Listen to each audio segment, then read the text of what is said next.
I'm Dean Newland, and welcome to Redefine. Reimagine, facilitate, flourish.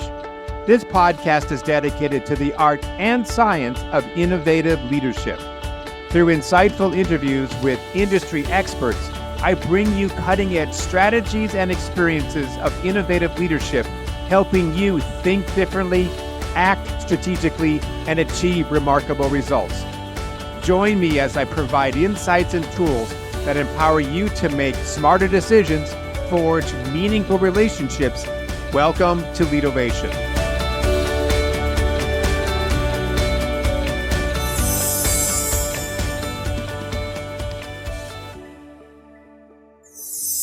There is a moment I'll never forget. I was about to play Romeo at the Wisconsin Shakespeare Festival, tights and all, standing backstage in the warm hush of a large proscenium theater. I wasn't thinking about leadership or facilitation or business strategy. I was simply about ready to play, being open, engaged, present. Years later, I realized that moment wasn't just theater, it was training for leadership, because when you're truly playing, we are our most authentic and creative and connected to ourselves. Today's guest had a similar moment. Joel Zeff walked into an improv show in Dallas as a stressed out newspaper reporter, and what happened next was straight out of Disney without the dead parent. The lights went on, the music played in his head, and he jumped on the stage as a volunteer. And that moment of unexpected joy didn't just change his weekend, it changed his life. Joel is now a nationally recognized speaker, author, and a master of bringing improv into boardrooms, conference centers, and yes, even VP-level retreats full of engineers. In our conversation, Joel and I explored many things, such as why fun isn't fluff. It's a powerful gateway to authenticity and performance. How improv reveals the unconscious choices we make as teammates, leaders, and change agents, and how laughter can be a tool for transformation, especially in the most unlikely corporate settings. So if you've ever wondered how to bring more energy, connection, and joy into your work without being cheesy, this episode is your ta-da moment. And you'll understand what ta-da means here in a minute. Joel Zeff creates energy. His spontaneous humor and vital messages have thrilled audiences for more than 25 years. And as a national speaker, work culture expert, author, and humorist, Joel captivates audiences with a unique blend of hilarity, improvisational comedy, and essential ideas on work and life.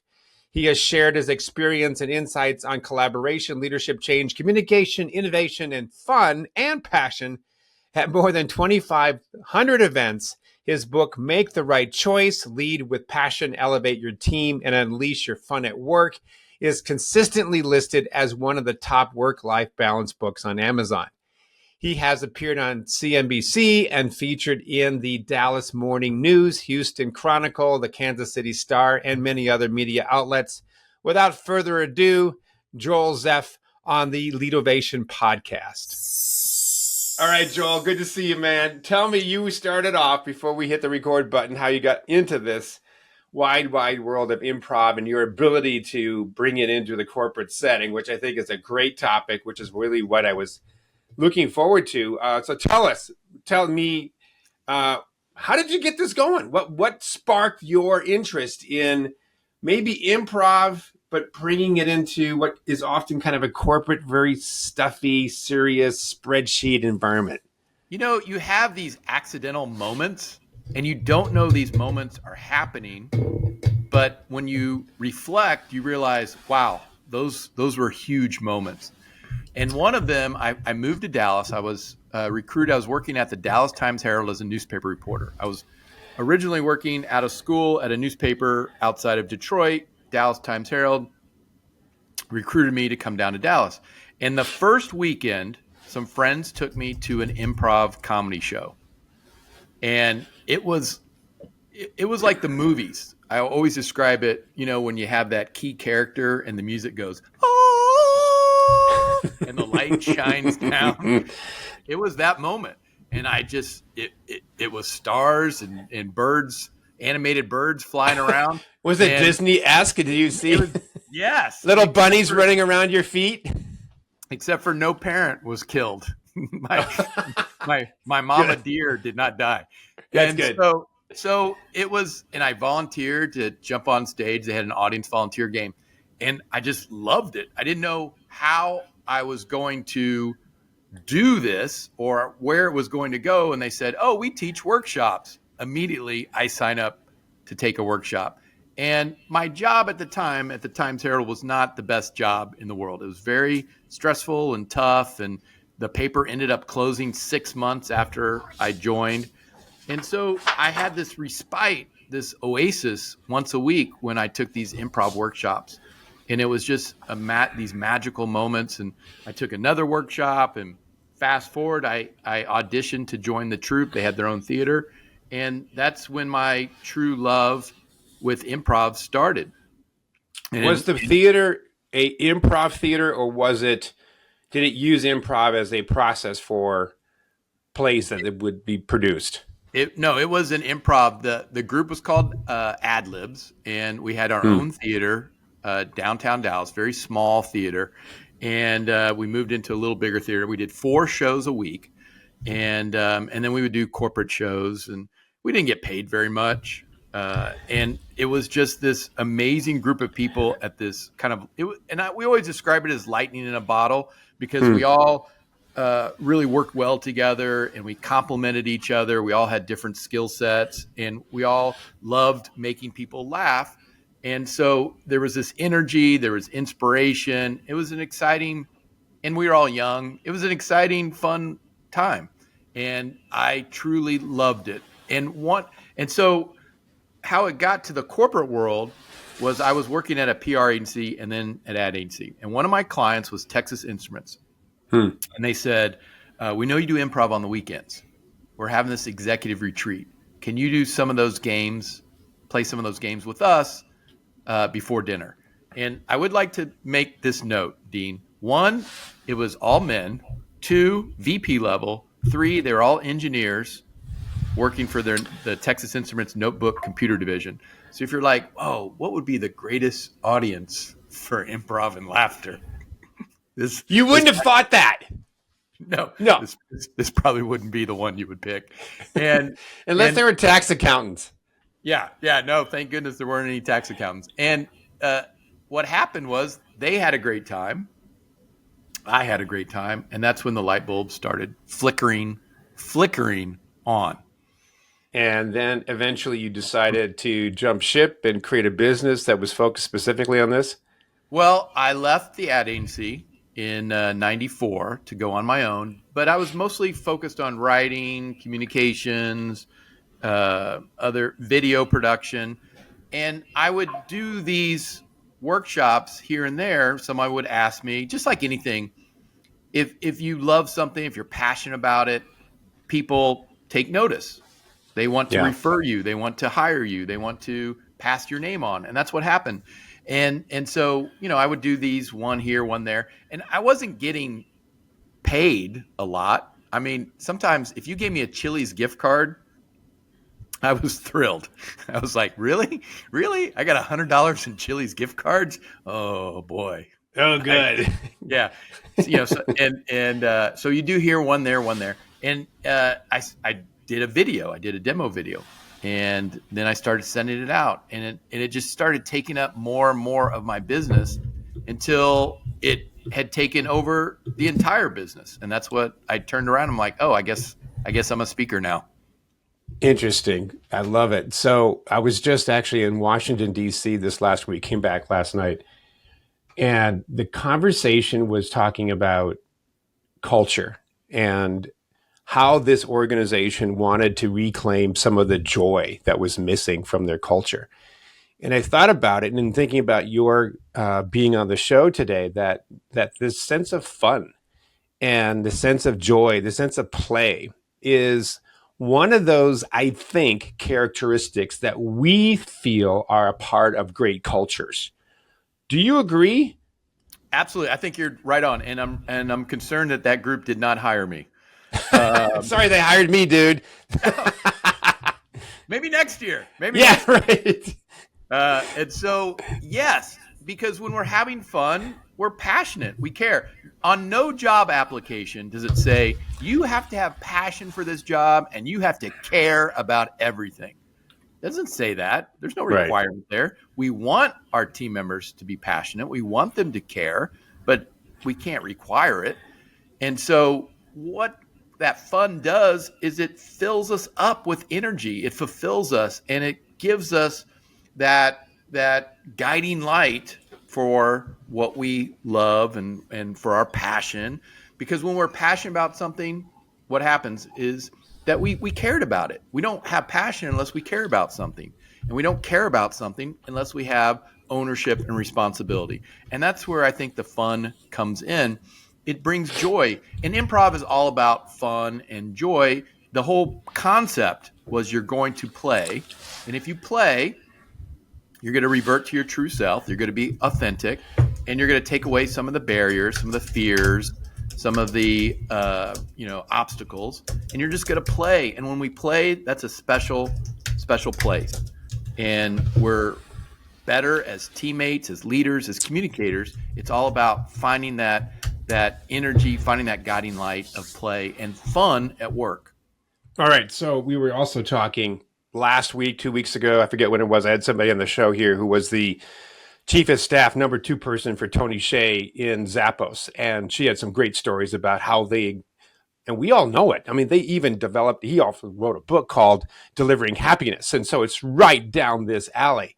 Yeah. And how we really have this sense that what made Zappos in part so successful was the fun that they were able to bring into that culture. And then as we, external wanting to buy shoes online, began to feel like, well, maybe if I get on the phone with somebody at Zappos, I'm going to have fun on that conversation. So it's permeated into, bottom line results. But I guess I want to also ask you another question regarding this is, fun for fun's sake, Joel, meaning like, let's do a game, let's do an improv, and that's it. There's no other purpose here. And that I do 100% find great value in that. I mean, just as a quick background, we didn't share this.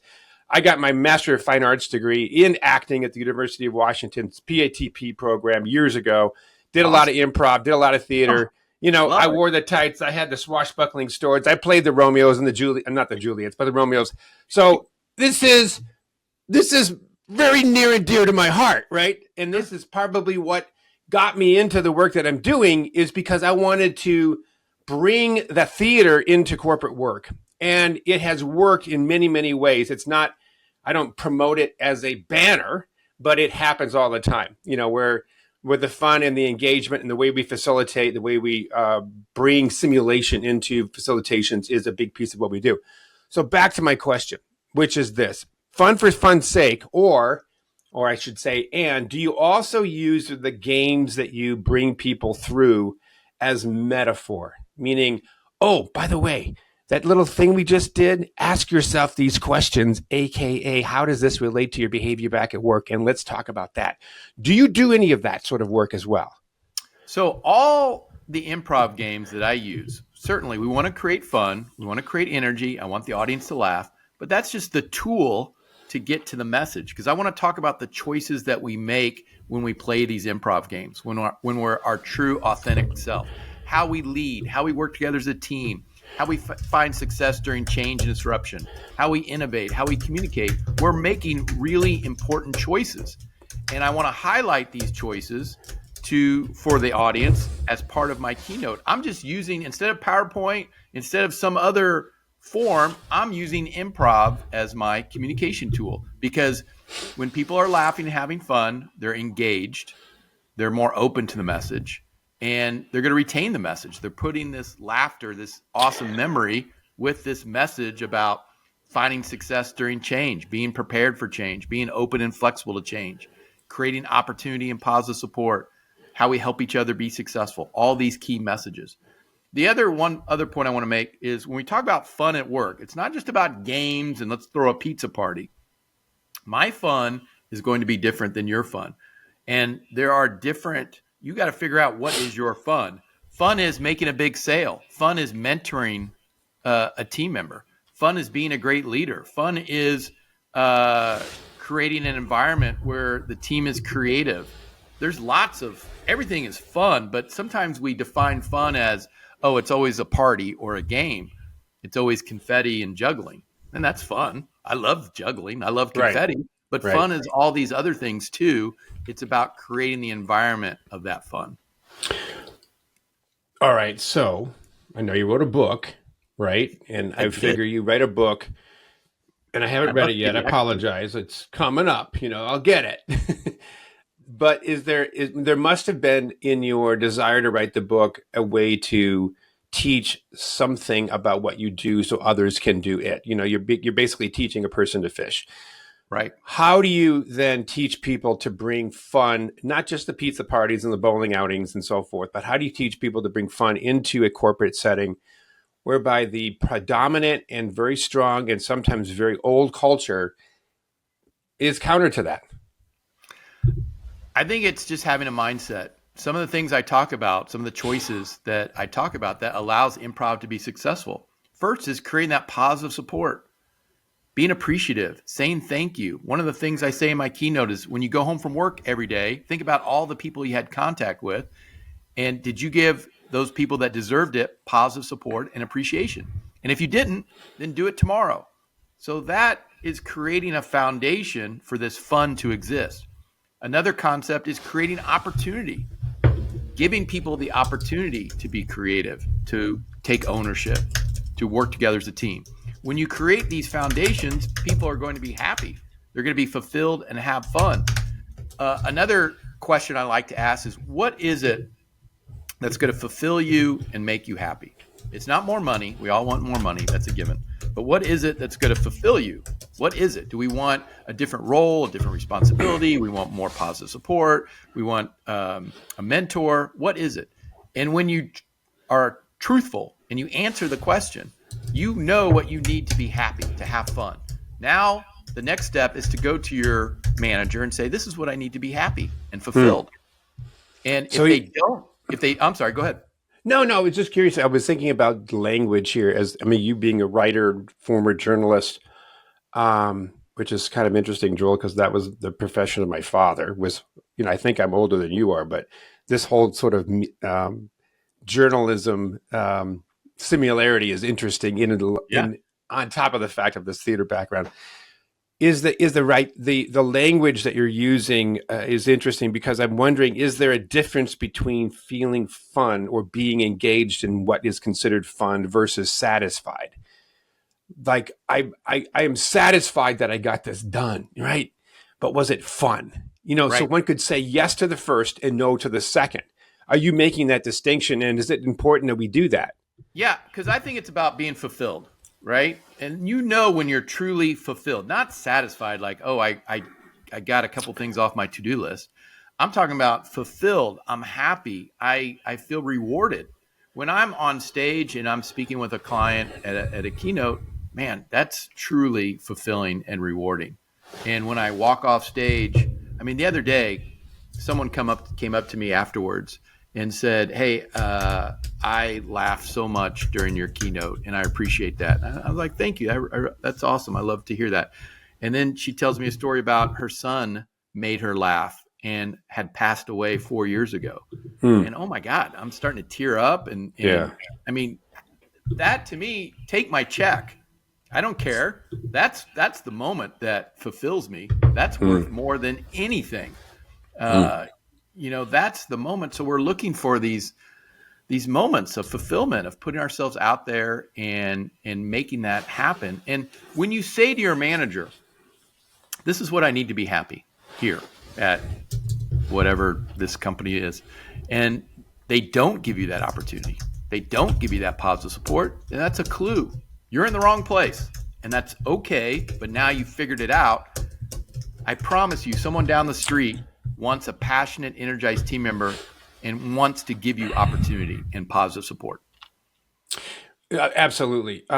But the flip side is maybe I don't have that in me right now. That is not who I am. I don't have that positive perspective. We all go through ups and downs. We have times where things are more fulfilled and sometimes when they're not.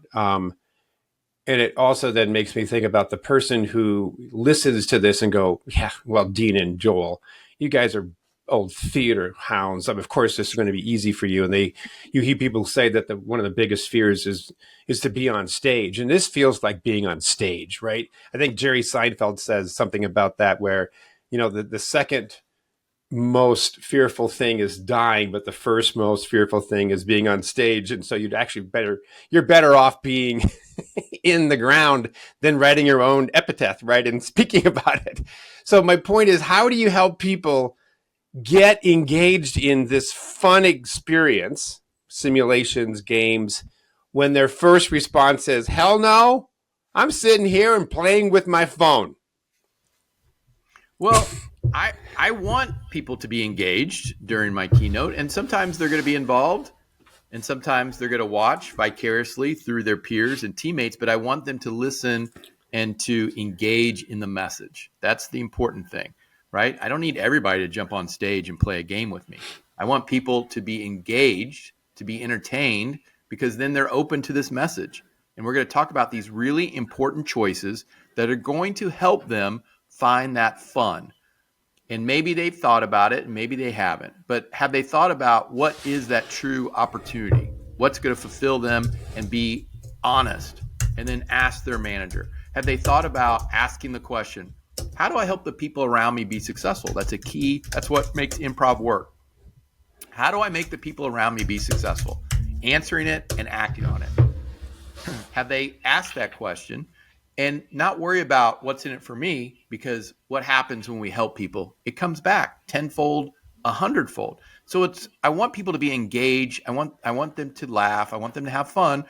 They can be participating on stage with me. Not everybody is, or they're going to be in the audience and they're going to participate vicariously through their peers and their friends. But I want them to engage in the message and have these moments.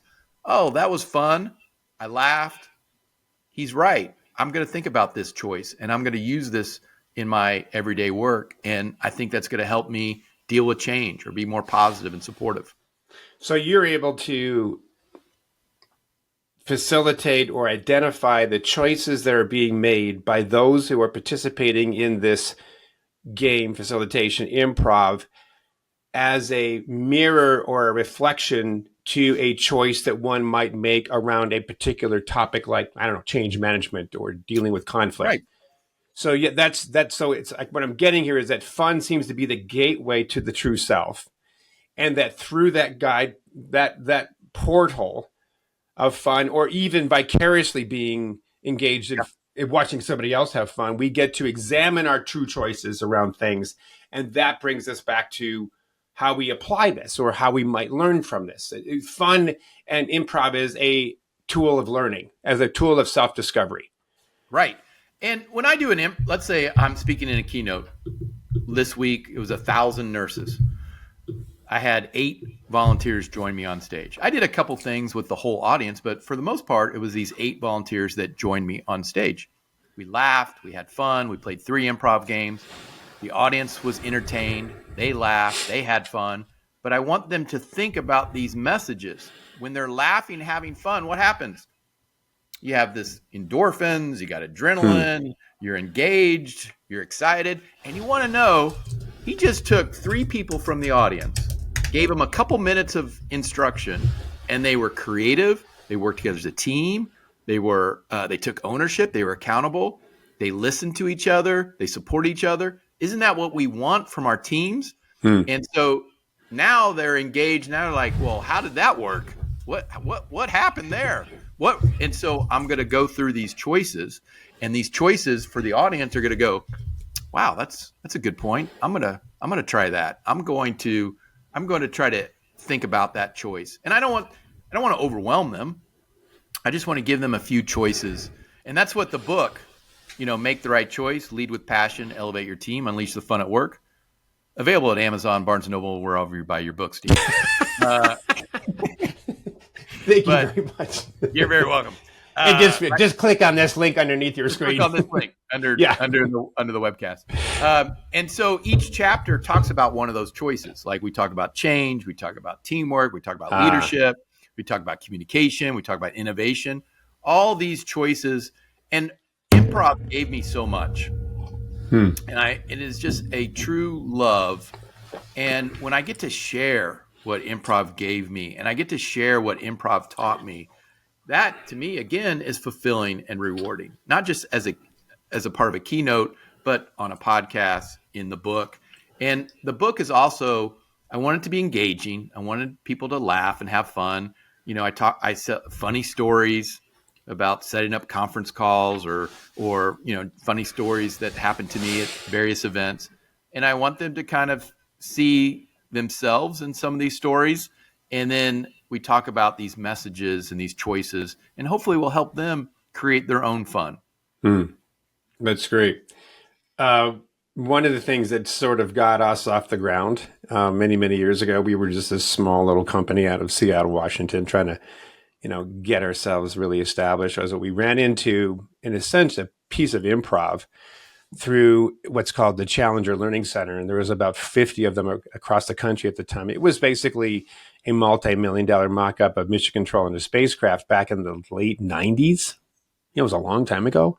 Yeah. Because when Christopher Coliff went up and didn't come down in New Hampshire, everyone was like freaked out, like, oh no, these kids are going to be thinking that somehow science and technology is really dangerous because this teacher didn't come back, And so they created these really high tech, cool, engaging simulations. And so the Challenger Learning Center up in Seattle said, we got Weyerhaeuser, we've got Microsoft saying, hey, can we bring our teams through this? But we don't know how to do corporate events. We only know how to do it for children. And we said, sure, we'll take a crack at it. And we ended up taking a crack at it and we became very successful. And it got us into a lot of Fortune 50 companies around the globe. It was fantastic. What we ended up doing was try to take it a step further to say, can we build a program around this? Can we take this initial awareness and turn it into something on coaching or something on a longer term engagement? Do you find that with some of your work that you've been able to take it and embed it into a whole learning and development process, or are you more upfront? I'm keynote speaker, and that's my space, which is perfectly great. I mean, don't dilute yourself. That's what I'm saying. But how do you approach all this? Yeah. I that sounds like a lot of work, what you're discussing. Oh, it was at the time. But, believe me, I think that if we hadn't done it, we wouldn't be here today. Because it literally, I remember my wife and I, it was just the two of us back then. We were making phone calls to these companies. We couldn't get past the secretary. And then all of a sudden we got, Alaska Airlines and Weyerhaeuser and Microsoft and AT&T and Hewlett Packard calling us. So for like 8 years, we got a phenomenal run up and down the West Coast. We ran 4 of them at the same time. And then, then of course the .com era hit and people started to cut back. But by then we were already well established in these major companies and we had grown up. But it was a lot of work, but it was well worth it. And I think that's a good question because it comes to a very important point. That doesn't sound like fun to me. See, I had a ball doing that. That's your fun. That was my jam. That's your jam. And I respect that, right? It was your calling and you were passionate about it and you're energized and you were awesome at it because that was your fun. Was it confetti and bowling parties and pizza? No, it was a lot of work, but that was your fun. And so I have to say, would I be interested in doing something like that? No. Okay. Just like you said, you're not interested in having your own podcast, right? Yeah. That's the first thing I said is, Joe, why don't you have a podcast? He goes, it doesn't look like fun to me, man. It looks like too much work. It sounds like a lot of work. I'd love to be a guest. Yeah. That's fun. This is fun. I'd love to meet these awesome podcast hosts like yourself and listen and learn from their perspective. It's fantastic. But for me to put all the effort and no. So I make choices based on what do I love? What am I going to have fun doing? And to me, it's about the keynote, maybe a workshop. I do lots of breakout sessions and workshops and it's up to the client to take these messages and embrace them. And they do. I get emails all the time about clients talking about doing the ta-da. And for those that have just tuned in, when I start a keynote, I have everybody stand up like when we're little kids and everything's a ta-da, and we stand up, we raise our hands up and we go ta-da, because when we're kids, we celebrate everything. Everything's a ta-da. And so as we get older, we stop having these moments where we celebrate. We still do great things for our customers and for our team and for the people around us, but we don't celebrate them. And that celebration is our fuel for our passion and for fun. And so we do these big ta-da moments. And I get calls all the time and emails. Oh, we're still doing ta-da. I've said ta-da 15 times today. And so, I love hearing that, but it's up to the individuals to make those choices and to engage with the message and to use the message. But for me to go in and say, and create this plan and we're going to do this and this is not part of your HR and this is going to be part of your training. And I'm like, oh Lord, that sounds like a lot of work. It's no, I totally get where your lane is, man. And I respect it. I think it's, this is just me, it's like, I want to get to the finish line. I want to see where we're going to go with this. I like to see completion, I love that. I remember once I was in a, what's I'm that? just gonna bring the joy and the laughter. Yeah. And then ta-da! And then that's great. And let's move on. Yeah. It's awesome. Yeah. Do some hugs afterwards, sign some books, talk to people, go to the evening event, watch the fireworks. Yeah. I'm all for that. And then I got to go. Yeah. Cause I'm tired. So besides from the ta-da exercise that you said, basically we all start up and we all stand up and we do the big ta-da. Yeah. And everybody's doing that. Of course, we giggle and we laugh a little bit and gets everybody moving and the endorphins going. Yeah. Without giving away too much of your secret sauce. I get it. Because we want to call 1-800-JOEL Zeff for all things having to do with things having to do with fun. I don't think I have a 1-800 number. You should, good. You should. You should have a 1-800 ta-da, ta-da, ta-da, ta-da, or something. Hey, there you go. Whoa. Yeah. See? Yeah. Except for nobody calls anymore, Dean. I know they don't. I have a 1-800 number. Do you think anybody calls it? No. Nobody calls. They call me on my cell phone. They call my assistant. We got an email. I know. I don't even remember the last time someone called and left a message like, I'm interested in having you speak. I don't even remember the last time. Doesn't work that way. No. What other types of activities might you be able to share that we might be able to use? Yeah, for sure. Yeah. I'll give you complete credit for it. Yeah. There's a great game that I love that's very easy for any group, whether it's a small group, big group, to use. And it's called Know It All. And it's an improv game where you can do it as a 2-person or a 3-person. And each head says one word at a time. So if you're 2 people, it's one word at a time. If it's 3 people, one word at a time. And so then you ask questions. In front of a big audience, I'll bring 3 people. We sit on chairs. And the audience will ask questions. What's the meaning of life? And then these 3 people have to answer one word at a time. They don't know what word's coming before, what word's coming after, what each person is going to say. Have no idea. So they create these sentences. Very funny. You never know what they're going to say. Always surprising. And when you take it to a group dynamic, I have everybody pair up and then have a conversation one word at a time with another pair, one word at a time. And then they go around the room finding other pairs and having a conversation. So any group can do that. It's a fun game. And so let me, just before you go. So I've done something similar to this, but I want to make sure that I'm understanding you correctly. So that if it's 3 people, it's 2 people, that what they're doing one word at a time is creating a sentence versus the answer is that one word and that's it. Correct. They're communicating. If it's in front of an audience, I want them to answer the question one word at a time. So create a sentence that answers the question. If I take it into a group setting and everybody's participating and I have everybody pair up, I want everybody to have a conversation one word at a time. And so there's a lot of messages there that I want them to learn. Sometimes we talk about teamwork because you're working with this other person. You want to help them be successful. Sometimes we talk about change because you have to be open and flexible to what word's coming before or after you. You have to be prepared. Sometimes we talk about just the creativity, the innovation aspect of, just taking away some of those fears of making a mistake, fear of messing up, fear of saying something wrong, and just letting it go. And then all of a sudden this creativity happens. You don't know where it comes from. And so it depends on what the objective is and the group and the event that I kind of peel back that part of the onion. So I have to ask another follow-up question to that. So if you've got two pairs of people, two pairs, there's a question that they are to answer or have a conversation about.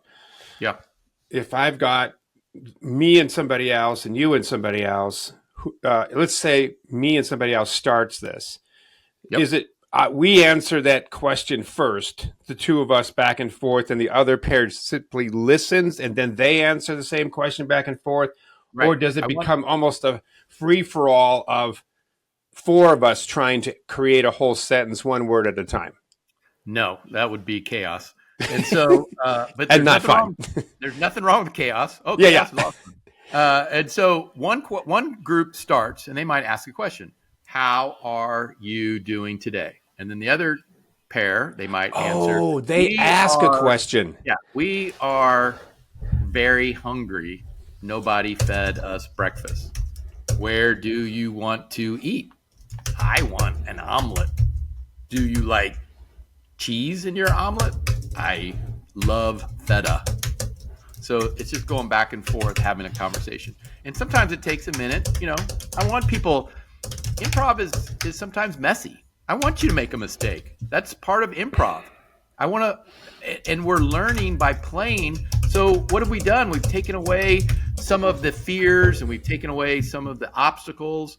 It's okay to make a mistake. That's how we learn. I want you to mess up and go, I didn't know what to do.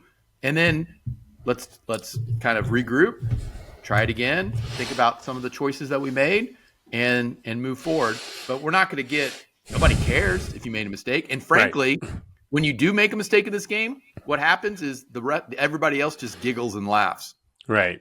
And we're still having a blast. I mean, you could literally not create one sentence and you go, I don't know, this is hard. This is really hard. And everyone's laughing like, it is. Oh, you said feta cheese. That's it. And then, so this again, I'm bringing me into this, right? I know that we have a different set of what makes us fulfilled, but then do you take that experience and then debrief it? Yes. And then what questions might you ask in the debrief that helps draw meaning back to whatever they're doing at work or a message? Are you going to use this in your workshops, Dean? Are you taking this? I'm taking notes, man. Like, Dean's got this new game. Yeah, I got the word. What did you come up with? Well, this guy named Joel, I do this all the time. And I'm happy to share with you everything that I've got. I've got folders and files on these types of things. I'm sure you do too. So, yes, we do debrief. We talk about what made you successful. I want to ask you that. So eventually they're going to create a sentence that works and they're going to be excited. They're going to high five. They're going to laugh. They're going to applaud. And I'm like, what made it work? What were your choices? And they start talking about some of the things that I want them to talk about. Listening, being an active listener, being present in the moment, which is huge in improv. They talk about being open and flexible to what word's coming at them. They talk about being prepared, setting their tone and energy. And when you're prepared for change, your attitude and approach is different. You're not going to get frustrated. You're not going to get impatient because you've chosen to be prepared for change. Yeah. They're going to talk about having fun. That comes up a lot, right? Yeah. And that's just their spirit, their tone, and they have their approach, their attitude, and that allows them to be creative and play.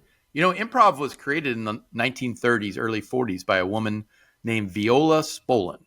Oh, I've got one of her books. Improv for the Theater, probably. Yes. It's like a textbook, and it's very, it's written in the 30s, 40s, so it's kind of like, oh my goodness, it's kind of a slog. But she created it at NYU to teach her students, and again, same concepts. She wanted her students to play, and if you played, it's easier to learn, and you grab hold of these concepts, and you take away some of the fears, and and there's a million books. Yeah. that can Yeah. teach you about improv. Most of the covers have someone like this.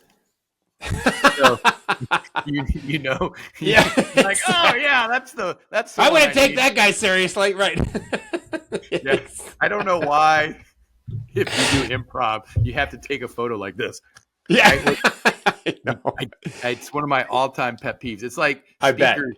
It's like speakers who take photos with a microphone. They're like, "I'm a speaker," Yeah. and Yeah. I'm like, "You're automatically. I'm not hiring you." Um, Exactly. yeah, and so, but improv for Viola Spolin, and she created improv, and you can kind of trace your roots back because she taught some people. They went on to Chicago and they started the Compass Players, and the Compass Players ended up becoming Second City. And and then everybody knows the history from Second City, and Well, then really it was SNL and all the other spin-offs that took place as a result right. of that. Yeah, for sure. And improv started. It still was even in the '90s. It was very under the radar as far as Yeah. comedy, and I would have to explain to clients what improv was all the Yeah. time. Now everybody has that definition. Whose Lines Anyway was a big part Huge. of creating that, a Yeah. huge part of that. Not just the U.S. show, but the Yeah. BBC show. Right. And it was a huge part of building that knowledge, and improv started, colleges started creating groups and high schools started creating groups, and every city had a group. And so it's really, grown quite a bit, and everybody has a fairly good working knowledge of what improv is. I agree. And I think there's like a Venn diagram overlap with improv and innovative thinking practices and innovative brainstorming exercises. I think you could probably find some that were going to be in both camps, and some of them are very different, and they have different, I think, goals in mind. But this has been really great. So talk about your book a little bit, how they can call you at 1-800-tada-tada-tada. And also, what's coming up for you, man? Where are you going to be? What's the biggest gig? What's the next thing you're going to be up to? How can we follow you? I got some big events coming up. My Talk book, about it. let's talk book, Make the Right Choice, Lead with Passion, Elevate Your Team, Unleash the Fun at Work, came out just a few months ago. Very excited about it. It's fun. It's engaging. Like I said, lots of stories, but also lots of ideas. The end of each chapter has a quick ideas and some action items for people to enact some of these choices and kind of build on some of these messages. The book available, Amazon, Barnes & Noble, wherever you buy your books. Audible. You know who did the Audible? Is the voice of Superman, animated Superman. Oh, really? Yeah. Do you mean your book? Yeah. Yeah. He read my book. Superman. How read my great. book. Yeah. I didn't know it was Superman until I'm at lunch and my wife goes, "Who did the Audible?" And I said, "It's this guy named George Newbern." And she goes, Really? "What?" And I go, "I don't know who he is." And she Yeah. goes, he's an actor, and he played the groom on Father of the Bride. The movie with Steve Martin and Martin Short. Yes. And he does these audibles. He was in Adventures in Babysitting. He had this funny arc on Friends. That's where my wife goes, "He was on Friends for 3 episodes. He played the Yeti." And I'm like, "I don't know what you're talking about." Boy, did you have to pay him a lot for that? I had nothing to do with it. It was the publisher. Wow, and so I nice. guess or Audible. And so he does lots of like 500 books. And I don't know why my book was chosen. I felt pretty excited. So he does a great job if you want the Audible. But there's hard copy and Kindle comes out, I think, in a few months. I don't Good know. for you. Yeah. I mean, no. So here's the thing. I was switching on you. You're saying, "Oh, doing a podcast feels like a lot of work," or trying to develop a whole program around improv feels like a lot of work. Yeah, man, writing a book is a lot of work. It is. It's a ton of work. I've been playing around with one for like months, years, thinking about it for a long time. It's like, can I just give birth to this damn thing? Yeah. And the thing is, you have to at some point let it go, because I would be writing this chapter and rewriting this chapter and changing and editing. And then at some point you just have to let it go, or you could just continue to write this one chapter for 20 years. Agreed. You know, and Agreed. And it will never be perfect, but that's part of improv too. Right. Never going to be perfect, but you want to feel good about it, but you gotta at some point let it go, and that was hard to do. But I'm very proud of it. It's gotten a lot of great reviews. Good for you. Any of your listeners, viewers, listeners, send me a note through my website, joelzeff.com. Mention the awesome Lead Ovation podcast, and I will. You had to look up at your screen, didn't you? What Where the hell am I today? What am I? What is this? Lead Ovation. So I want to make sure I said it right. And I love you, Dean. I love you too, buddy. That was so fake. So I'll send a free chapter of the book. Oh, great! Free chapter. Well, I'm just going to go buy it. I mean, I don't know whether I'll do the Audible or not. That is the problem. You know, I have a lot of people who are authors on this podcast. We've been really blessed to be, you know, at about 260 episodes, and God, there's a lot of books that I need to read. Yeah, sure. I don't have the time, you know, so Audible's probably the way to do it. But I do want to go back to the Viola Spolin book. I haven't read that probably. Viola. I mean, 30 years. I mean, could be Viola. I don't know. That was part of our, you know, our homework as students in grad school was to read that book. Yeah, I have a copy somewhere. I have my copy. I'm looking around my office too. I'm thinking it's got to be here somewhere. I could run into my see if I can find a copy. You're like, where did All Joel right, so go? Joel, what's the big gig that you're getting excited for that's coming up? I'm going to the Bahamas next week. You're going to work on your tan? No, I have an event. I'm speaking in the Bahamas. Where do you? May I ask who?